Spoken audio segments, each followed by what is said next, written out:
Okay. Don't scale chaos. If you motivate an idiot, they do dumb things faster. If you're a hot mess trying to manage 3 clients, it's going to be a complete dumpster fire with 30.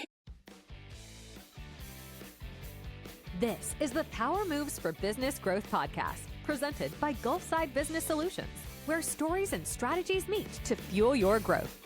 At GBS, we bring together expertise in financing, strategy, marketing, tax, legal, and business operations, all to help you make the power moves that drive lasting success. Join us as we explore real-world insights and powerful moves from leaders, partners, and innovators shaping business growth today. Welcome to the Power Moves for Business podcast, brought to you by Gulfside Business Solutions. I'm Joe Austin. I'm the owner of CJA Business Strategy. My co-host is Herb Johnson. He is the Chief Strategy Officer at Gulfside Business Solutions. Herb, how are you today? Doing good, Joe. Thank you for asking. Excellent. On Power Moves, we interview business leaders and entrepreneurs to find out the power moves that they've made to grow their careers. Our goal is to help you find your next power move so you can grow your career and your business as well. Today, we're going to meet Angela Bryant. She is the owner of Nest Egg Digital.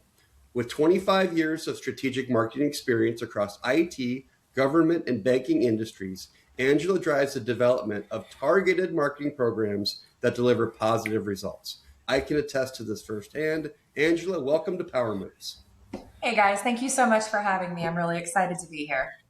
This episode, we talk about the power moves that changed Angela's business, like protecting your time, pivoting early, charging your worth, and learning how to let go of what no longer fits.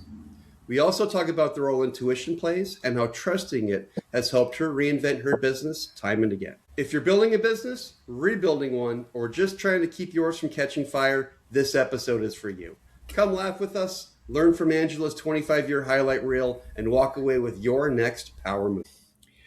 Angela, you've been marketing for 25 years. What did you do? Start when you were 10? I mean, you don't look that old. I appreciate that. I did once get in trouble. My mother told me I could not have a yard sale in the front yard. I was trying to make some money for some toy. And I got in trouble because I went to the neighbor and asked if I could rent her yard for $1. And I had my yard sale in her yard. And that's when my mom realized that letter of the law was going to be an issue. I got started back in the 90s.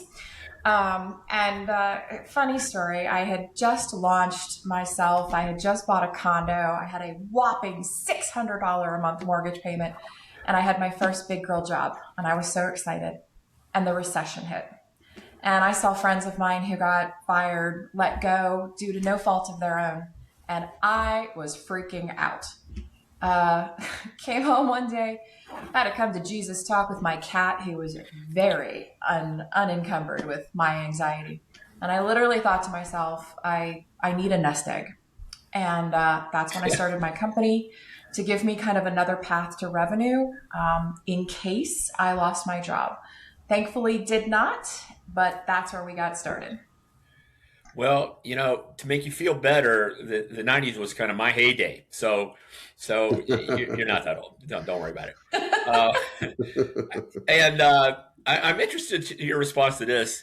Marketing in the 90s versus marketing in 2025. How's it different? Well, it's drastically different, as I'm sure, we've all experienced. It didn't look anything like it does now. No social media, no Canva. It was truly dark times, guys. But what it did is it really forced you to build that initial marketing strategy. Who are we talking to?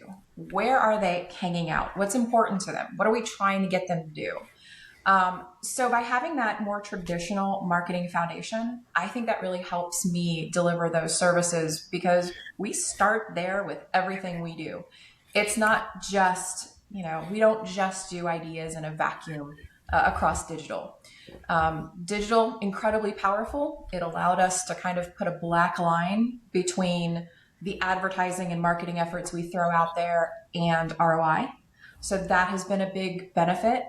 But yeah, I mean, it's really allowed us to merge technology with those, strategic oversights that need to underpin every activity. If you look at marketing back in the 90s, for example, and I'm giving you some statistics here from then, the average time a person had to see you to just have a little interest was maybe a dozen times, between 10 to 15 times. Today, I'm curious, any idea what that number is? You can triple that. Yeah, I would think at least. It does depend on the industry. It depends on if you're product-based, service-based, who your clients are. B2B versus B2C have different paths to capture. So it does kind of depend. I will say that for product-based companies, as you're on the internets, and you get pummeled by the same ad over and over again. Seeing as how I am from the marketing aspect, I work in marketing. I am so susceptible to these marketing ads, and sometimes I just see them so much. I'm like, okay, I'll get it. Let's try this. So yeah, I'm the same way. That's why I'm laughing. It's like stuff will come in, and my wife will say, "What is this?" And it's like, I don't remember, but I really liked it. I like the ad. Growing your business doesn't stop when this episode does. That's why Gulfside Business Solutions and CJ Business Strategy offer webinars to help you grow your leads, sales, revenue, and profits. This isn't a lecture. This is an interactive session where we're going to help you grow your business. To learn more and to register, go to gulfsidebusinesssolutions.com/webinars. Now, back to Power Moves. Let's stay in the time capsule a little bit longer. What were some of the most important lessons that you learned as you started and grew your agency? Oh, okay. Don't scale chaos. If you motivate an idiot, they do dumb things faster. If you're a hot mess trying to manage 3 clients, it's going to be a complete dumpster fire with 30. Right. So creating that initial structure, not because we have to have rules everywhere, but because sanity is important. Putting some kind of structure that is repeatable and scalable is really a good thing to kind of have in your blood early on. The other thing that I would say is really know your value. A lot of my early years, I was undercharging, like my business was just a hobby. Eventually you get to the point where you can really stand up and confidently deliver on the value without apologizing or second guessing yourself. And I think lastly, really, it's that overall kind of inner support and that little voice that kind of keeps you going. It's like, okay, yeah, this is a little messy. Panic later, keep going. We're going to get through it. So kind of continuing to do that and follow your gut. So let's help people learn from your experiences. Can you think of a specific "I'll never do that again" moment? 100%. Never let your guard down while being interviewed by a reporter. This was an early lesson early on when I was still working, representing some of my corporate clients. I spent 2 hours talking to a reporter, delivering all of my really nicely prepared talking points about winning this really large government contract that was really violently competed. I was hitting all of my marks. I was feeling great about how I was presenting myself and the company I was working for, and everything was going great. And at the end of the interview, she turns to me and she goes, "Wow, you guys must really be celebrating this really big win." And my response was, "Yeah, it's been a bit of a party." Guess which quote made it into her article? Yes. 2 hours and the last 30 seconds. Yeah. So just be cautious about that. And I think that kind of gets back into like expertise and then being prepared, both for what you want to do as well as what's going to happen if it goes a little bit off the rails. Don't lose your concentration with us. You don't want another pull quote that you don't like. Yeah. All right. You've told us what not to do. Can you give us some power moves for our listeners as to how you've built your agency over the last 25 years? Maybe the things that you deem most important that actually propelled your agency. Definitely. Boundaries, I think, is a big one. If you don't protect your time, someone else is going to take it. And in this world of technology where the lines between work and play are constantly getting blurred, it's a blessing and a curse to be able to work from everywhere, anywhere, at any time. Right. And as a business owner, we often have this, like, I can't say no. So you really have to be careful with your own time. Um, and then pivoting early, especially in marketing. If you wait until something happens and you're forced to change, you're already behind. Adaptability in your business is definitely a requirement. And then letting go of things and clients that no longer fit. It's kind of like a catch and release, repeat as needed. Right. A lot of business owners, that's a very uncomfortable action. Yeah, I'll kind of chime in there with you. That's one thing I learned in the asset management business that I was in for 30 plus years was that, uh, sometimes people just don't fit. Mhm. And sometimes it was me and sometimes it was them. From my perspective, I could tell in the first 15, 20 minutes, this is going to work or it isn't.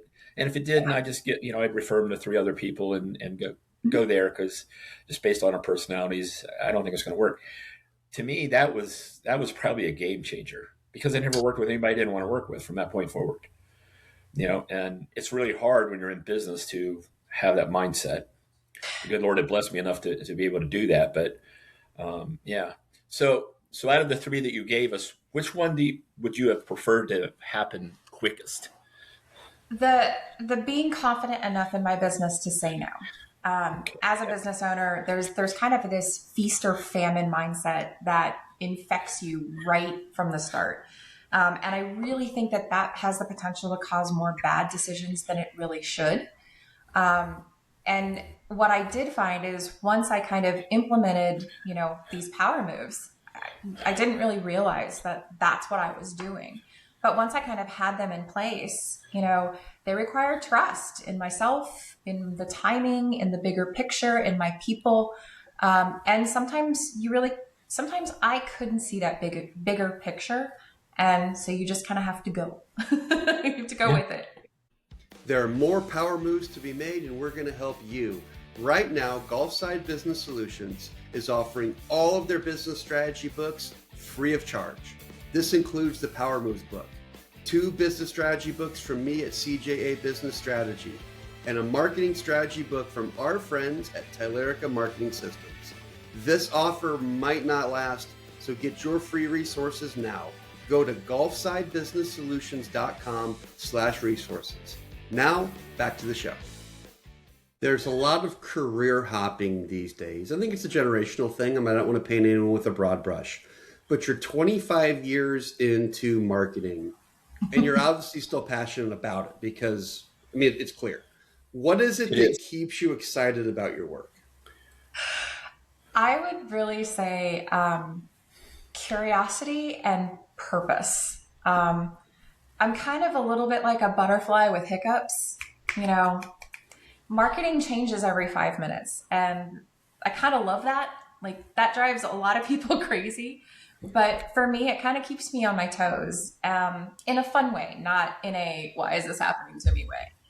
And then the purpose, because I get to help other businesses grow as well. And that still really means a lot to me.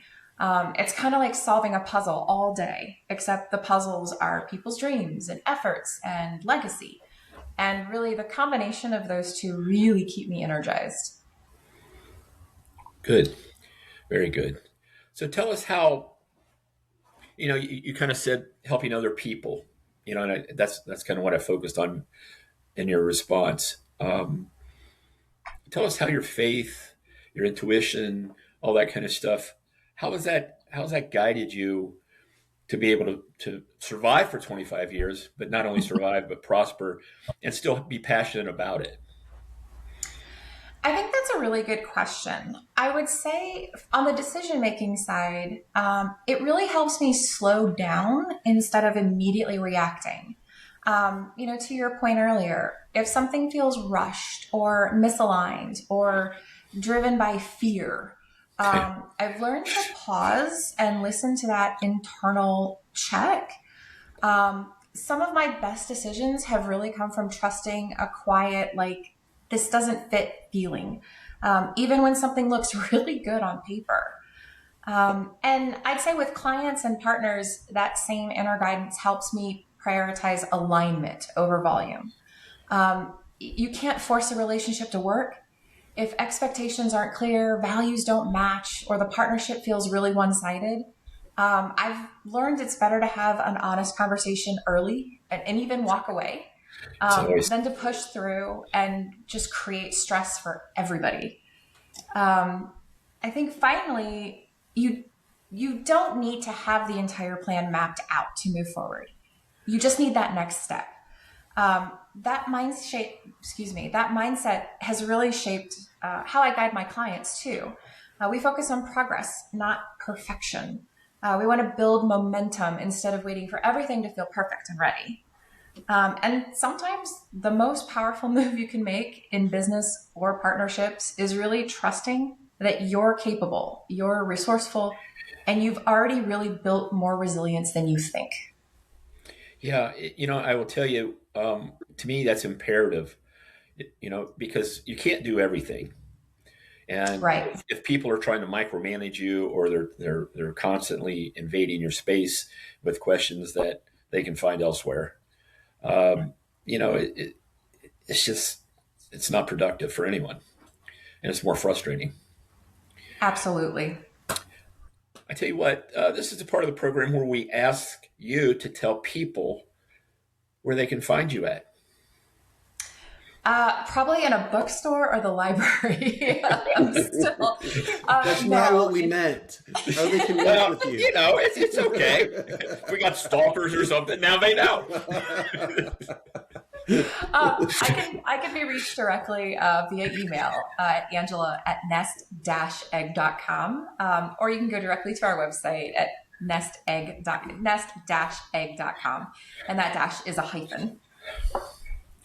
Very good. Awesome. Okay, time for our Power Moves tradition. We don't wrap the show until the guest makes us laugh. So, Angela, what do you got? Well, I've got an SEO marketer walks into a bar near me. Bars, tavern, pub, public house, Irish pub, drinks, liquor, beer, alcohol. That is a marketing joke for sure. Keywords. Yeah, keywords. You've done too much awesome. SEO in your life, dear. That was funny. Angela, thank you so much for joining us on Power Moves. The passion that you still have after 25 years is inspiring. Your insight, I think, is going to be amazing for our listeners. Thank you also to our audience. We hope that we have provided you with your next power move. Until next time, God bless. Thanks for joining us on the Power Moves for Business Growth podcast, presented by Gulfside Business Solutions. If you enjoyed today's conversation, follow or subscribe wherever you listen to your podcasts, and share it with someone making their next big move.